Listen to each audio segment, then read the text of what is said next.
We zijn vanmiddag in Utrecht. Moeder van Gilbert. Spannend? Heel spannend. Nou, ik had wel verwacht hoor. Hij komt er wel weer, hè? Of is het gewoon een beetje minder geworden, hè? Vind je niet?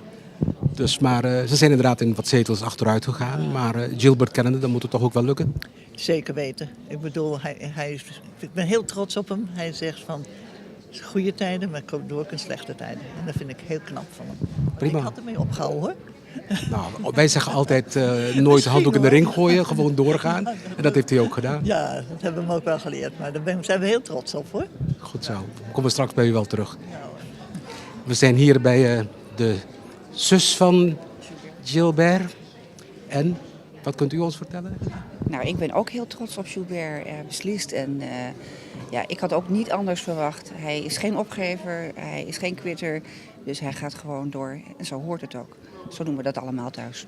Ze hebben minder zetels gehad. Spannende tijden worden dat. Maar Gilbert kennende, wat zegt u? Nou, hij zou geknipt zijn voor een wethouderschap. Maar dat is niet aan mij, hè. Ik woon niet eens in Utrecht. Maar hij zou geknipt zijn. Voor onze gemeenschap willen wij dat ook. We willen hem graag als wethouder in Utrecht zien. Wij zijn van NOS TV, wij brengen het goede nieuws. En als Gilbert hier wethouder wordt, kunnen wij zeggen... het is een Antilliaan die wethouder geworden is. Ja, nou, een Antilliaan, een wereldburger, maar zeker ook een Antilliaan. Prima, we komen straks ook bij u terug. Een hele lieve zoon. Heel lief. Ja, we zijn allemaal heel erg blij met hem. U bent heel trots. Heel trots. Nou, We staan hier in Utrecht. Spannend moment. Ja, absoluut. Wat gaat gebeuren?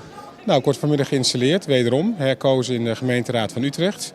Na een eerste periode van 4 jaar is het nu de tweede periode aan de beurt. En dat wordt vanmiddag geïnstalleerd door de burgemeester. Aardig wat verschuivingen toch geweest in de verdelingen. Ja.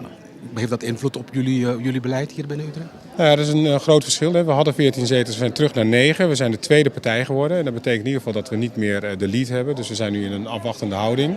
We zijn wel in gesprek met de GroenLinks-fractie die de lead heeft genomen. En we hopen natuurlijk gewoon dat we deel gaan nemen aan de coalitie.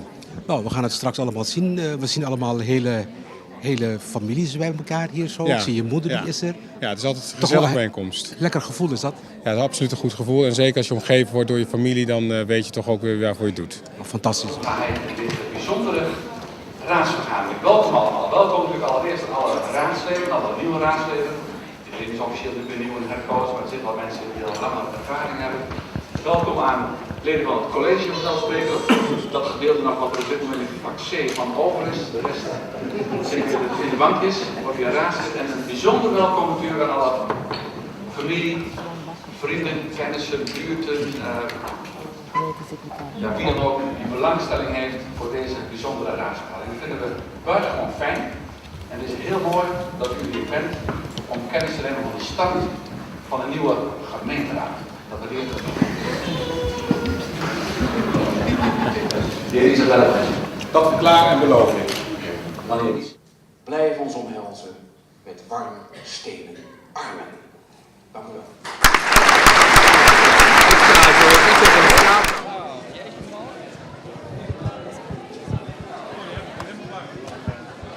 Gilbert, Isabella. Ja. Masha bien, gefeliciteerd. Dank u wel. Je hebt je belofte afgelegd net. Ja. En spannend. Ja, het is altijd spannend. Het is toch na zo'n verkiezingsuitslag waar je ook wat hebt verlies geleden, ook wel weer goed om dan op dit formele moment in zo'n raad te zitten. En weer gewoon voor 4 jaar er tegenaan te mogen gaan voor de mensen in de stad. 2010, 2014. Jullie zijn in zetels achteruit gegaan. Ja. Betekent dat wel dat jullie toch met dubbele krachten toch te werk zullen gaan? Ja, we hebben nog steeds 9 zetels. We zijn tweede partij in deze gemeenteraad. Dus we gaan gewoon met ons werk verder. En nogmaals, voor de Partij van de Arbeid geldt dat iedereen meetelt. En dat hoop ik ook in mijn raadswerk te kunnen laten zien. Ongeacht je kleur, afkomst, seksuele geaardheid of wat dan ook. In deze stad telt iedereen mee. Jullie kunnen een kwartje gaan uitgeven per wereldburger, heb ik begrepen. Hoe gaan jullie dat doen? Nou, we gaan gewoon kijken naar de goede plannen die we met elkaar gaan bedenken. En uiteindelijk moet het wel gewoon in deze stad worden uitgegeven. En voor deze mensen.